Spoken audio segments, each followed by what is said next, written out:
Assalamualaikum warahmatullahi wabarakatuh. Perkenalkan, nama saya Fahrudin Syawalifubun dengan NIM 23115459. Di sini saya akan menjelaskan tentang fungsi CPU dan lain sebagainya. Yang pertama, itu fungsi utama CPU. CPU atau biasa disebut dengan Central Processing Unit adalah komponen utama dalam sistem komputer yang berfungsi sebagai otak pengelola data. Fungsi utamanya meliputi yang pertama pengelola data, yaitu melakukan operasi aritmatika dan logika. Kedua, menjelaskan instruksi, yaitu mengambil dan mengeksekusi instruksi dari memori. Yang ketiga, mengontrol perangkat keras, yaitu mengatur interaksi dengan komponen lain. Yang keempat, yaitu menjelaskan sistem operasi yang memuat dan menjelaskan sistem operasi. Yang kelima, melakukan multitasking, menjelaskan beberapa program secara bersamaan. Yang kedua, yaitu fase utama siklus.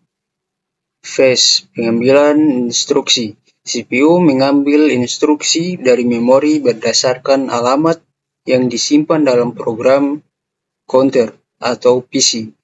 Instruksi ini kemudian dimuat ke dalam Instruction Register atau IR untuk diproses lebih lanjut.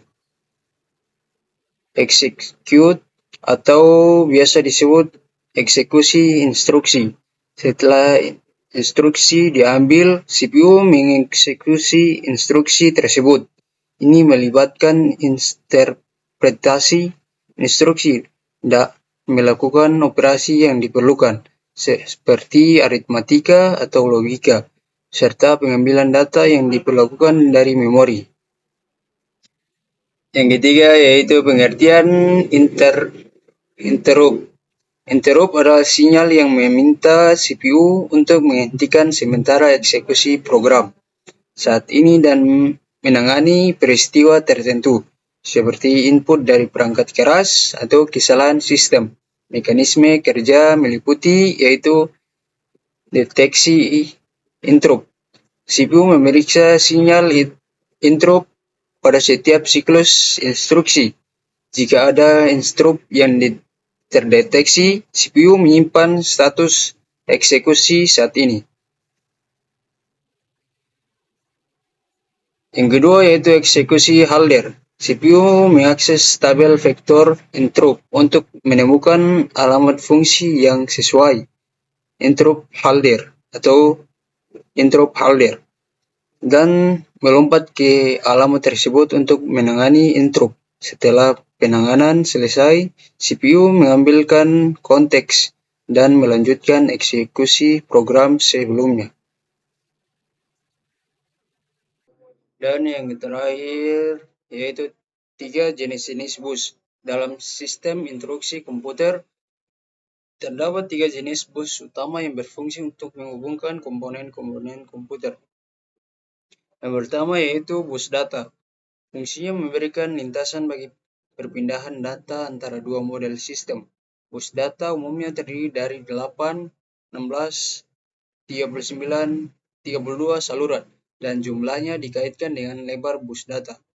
Misalnya, apabila bus data lebarnya 8 bit dan setiap instruksi panjangnya 16 bit, maka CPU harus 2 kali mengakses modul memori dalam setiap siklus instruksinya. Yang kedua adalah bus alamat. Fungsinya digunakan untuk menandakan sumber dan tujuan dari data yang akan ditransfer oleh bus data. Selain itu, saluran alamat juga dipakai untuk mengalamati port ion. Misalnya, bila CPU akan membaca sebuah word data dari memori, maka CPU akan menaruh alamat word yang dimaksud pada saluran alamat. Yang terakhir dan ketiga yaitu bus control. Fungsinya untuk mengontrol akses ke saluran alamat dan penggunaan data pada saluran alamat. Data dan saluran alamat akan dipakai bersama oleh seluruh komponen, maka harus ada alamat untuk mengontrol penggunaannya.